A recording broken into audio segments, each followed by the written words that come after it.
Every missing person leaves behind a trail, but Lethu's trail wasn't leading Amali closer to.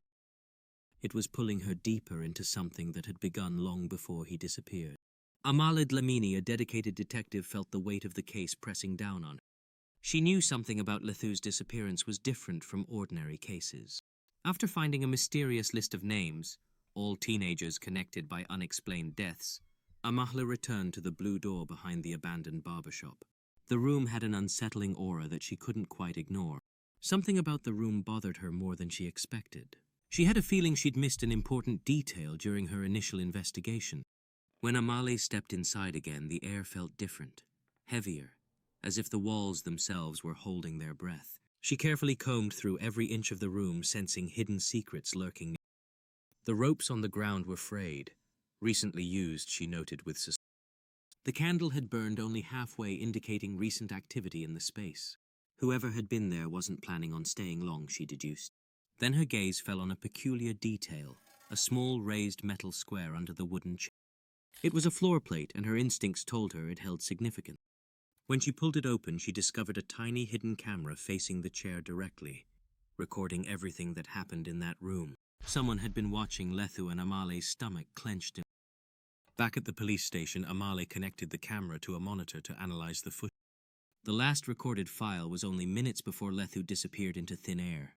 The video showed him entering the room alone, willingly, with no signs of force. He knew exactly where he was going, as if guided by unseen hands. Then a voice spoke from behind the camera, calm, cold control. "Did you bring what you found, Lethu?"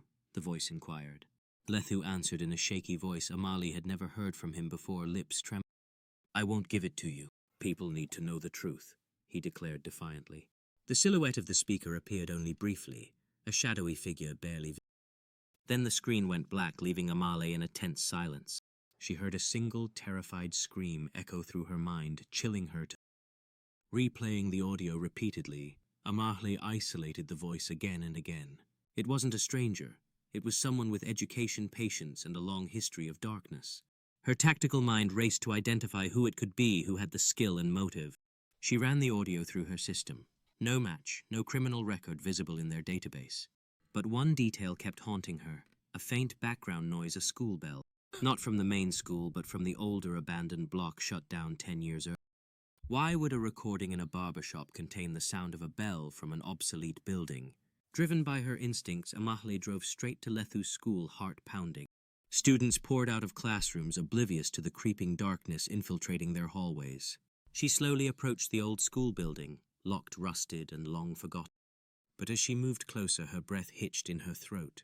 The door was unlocked. Inside, she saw clear signs that someone had been staying there recently. Scattered books, food containers, a mattress. Pinned to the wall was a massive board covered in photos of students, including Lethu. A red string connected Lethu's photo to dozens of others, weaving a disturbing web. Her eyes widened at the sight of the newest edition, her own photo pinned in the corner.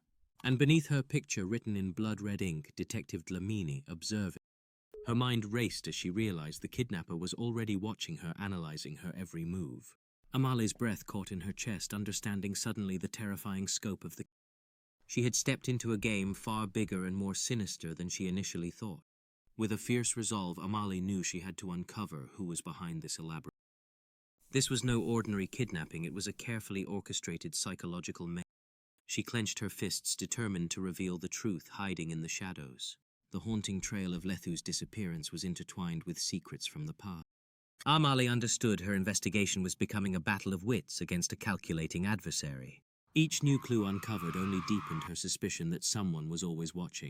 She whispered to herself, "I won't stop until I bring him home safely."